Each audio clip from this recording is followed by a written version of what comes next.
Luke Robbins. Can I have parties announced for the record for the state, Raymond Saldana. for the defense? John Foley from Mr. Robbins, Your Honor. All right. And are you Mr. Robbins? Yes, sir. All right, you may be seated. We're here today, and the reason why we're here today is for sentencing. The court has received the PSI report. Any objections to the PSI report, defense? No, Your Honor. State, any objection to the PSI report? No objection. And the court is also in receipt of the defense's motion for factors for consideration. Those letters that are included, the court noted that I previously received letters through the mail from some of the persons who are presented in your factors of consideration. What the court did was the court made sure that the coordinator emailed copies of that letter to both the state and the defense, so there will be no ex parte.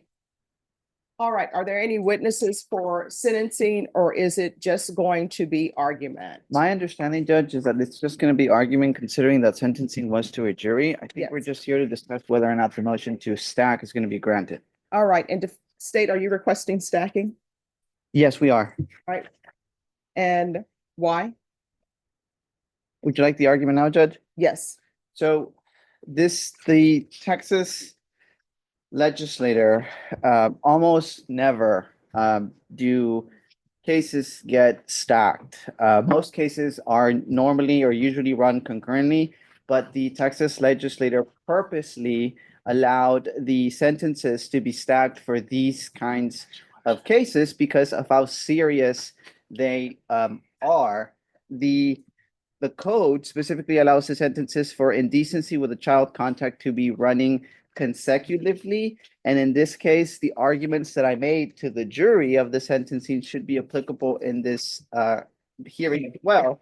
And that is in this particular case, it's the number of times that the defendant committed the acts. There are 3 counts that were alleged in the indictment, but just like how I told the jury, just because there's 3 counts, that doesn't necessarily mean that it was only 3 times.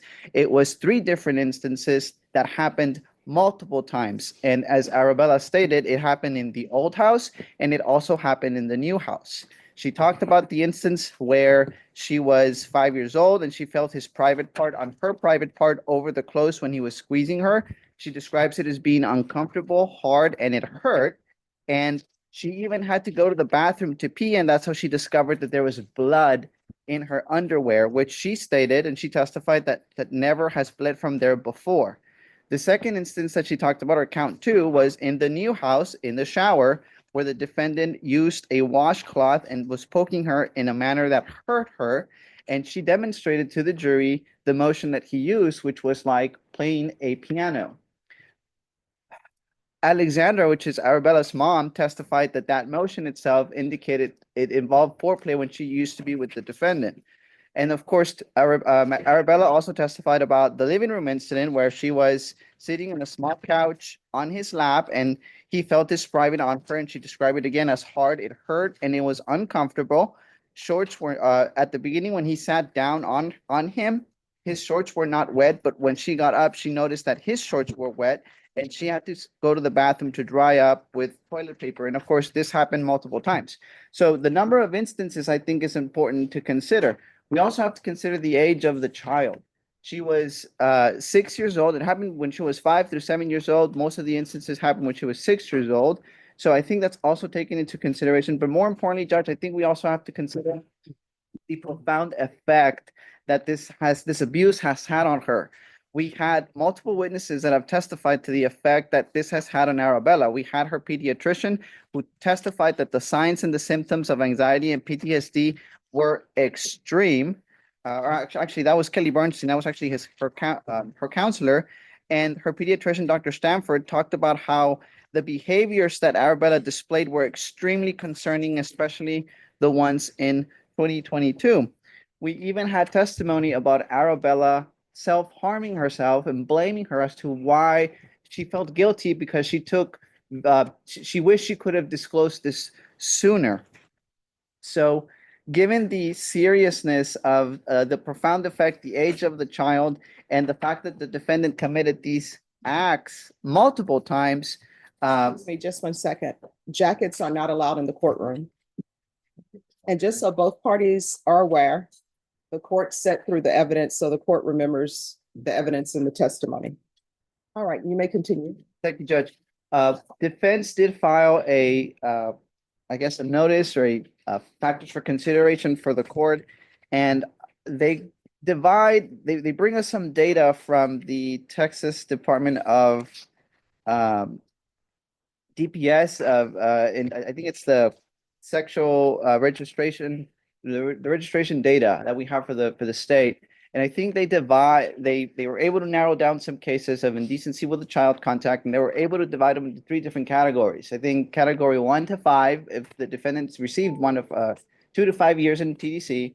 The second category, if the defendant received more than 5 years TDC, and then the third category, if the defendant received more than 10 years TDC.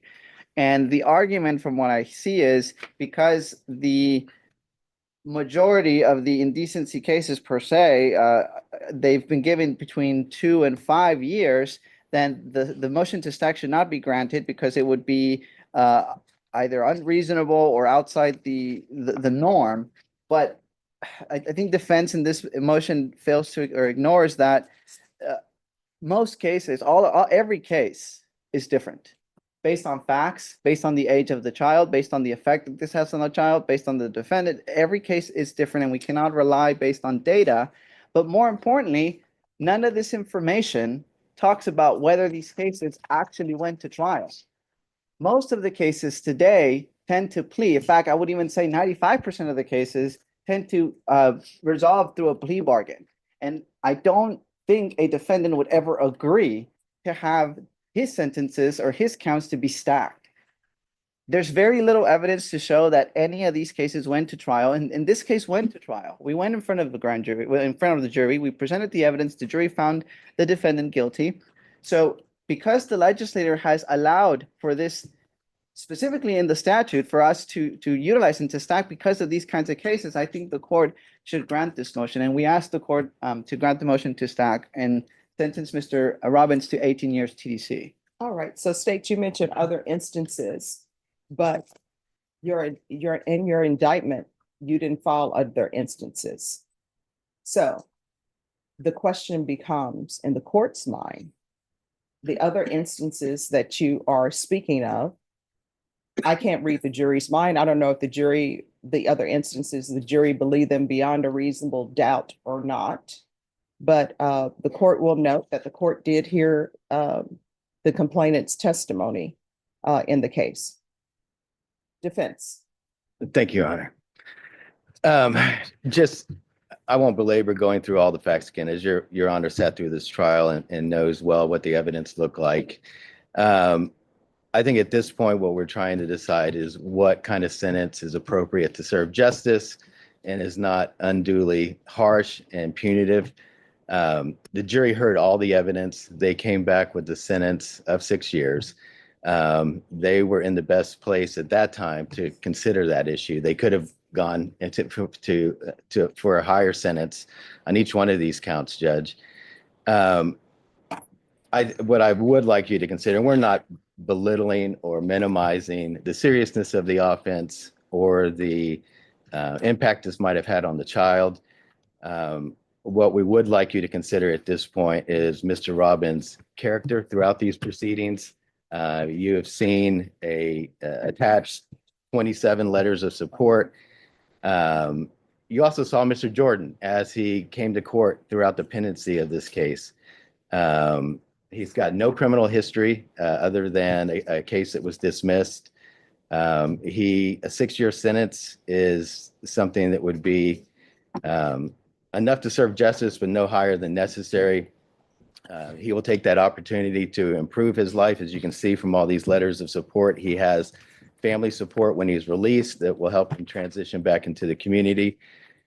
There's no indication that there were any other factors that would indicate that he is some sort of predator or had any other allegations of this sort in his history. For that, Your Honor, I think that this 6 years is more than adequate to punish this defendant. In any more than that, I think would be unduly harsh, Your Honor. All right. The court will note that these types of cases are very difficult to prove. And they're very difficult to prove because many times what ends up happening is there are delayed outcries. And then usually there is no medical documentation of injuries because it's delayed outcry. I also remember the questions the jury had about this case. I also, and when I say the questions the jury had, I mean the questions that they sent out for parties to answer. And I understand that it is within the court's purview to decide conditions of probation, to decide whether counts should be stacked or not. When I was a young attorney, judges would say, well, what specifically do you think the jury would want? Would they want it stacked or not stacked? And I would always argue to them, as a prosecutor, that that's within your purview. And of course, when I was a defense attorney, I would say, Judge, yeah, you're right. So I understand what each party wants. I've listened to the testimony. I'm aware of your client's history based upon what has been presented to me throughout the trial. I, of course, looked at the witnesses as they testified. I looked at the defendant as he testified and as he sat in court. With this sentence, the defendant has a label, and that's a label of sex offender, and it's a lifetime registration. And lifetime registration, as both party knows, that in of itself is extremely limiting where he can go, limiting who he can and cannot have contact, limiting where he can live. This is what the court is going to do. And the court is basing its decision on the evidence that I've received, the evidence that I've heard. In some cases, you have cases where people confess. And then in that case, it's easy to determine whether or not somebody should be stacked or not.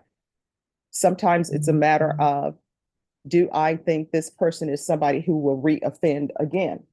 Then it's easier to decide whether to stack or not. And part of that is listening to the defendant's testimony to try to gauge. I don't have a crystal ball to try to gauge to see if someone will reoffend or not. It's very hard to be in this position where you're trying to make a decision on whether a case should be stacked or not. You have to weigh the complainant, you have to weigh the defendant. It's not just for the court to consider the complainant without considering the defendant as well. If it were for the court to just say, I'm strictly going by the complainant, I'm not considering the defendant is not a part of this, then that would be an easy decision to make. But that's not where we are here. So this is what the court is going to do. Counts 1, counts 2, count 3 will be run concurrently. There's to be Chapter 62 registration. Did you review the document entitled Trial Court Certification of Defendant's Rights to Appeal with your attorney? Did you understand it and sign it? I have not signed it. All right, if you will sign it, please. I think you previously did sign it. Yes, you've signed it. We It's went this over it. document here. Excuse me, do you have the trial court certification? Was that given to him? Yes, it is. It's the same copy. He's looking at it right now, Judge. All right. So did you review that with your attorneys and sign it? All right, you do have a right to appeal because this is a jury trial. However, because this is a felony conviction, you're not allowed to own or possess any weapons or ammunition. If you have a question over what a weapon or ammunition is, you'll need to speak to an attorney. Do you understand? All right. My understanding is there's also a motion that has been filed by appellate counsel. Your Honor, we do have victim impact statement. Would you like Yes, to I hear that? understand that. Yes. My understanding is there also is a motion that has been filed by appellate counsel. Yes, That will Your have to be heard in the afternoon because we have a jury trial. Yes, All Your right, Honor. with that being said, we can go off record. My understanding there is going to be victim impact. I require that everybody's respectful of everybody. So there's someone who will speak to you. They may tell you how they feel about this. Just internalize it, okay? All right, who will it be? It'll be Mom. All right. Yeah, do you have the, Oh, he's already been sentenced to 6 years by the jury from last time, and I've sentenced him 6 years. Are we ready, Judge? Yes.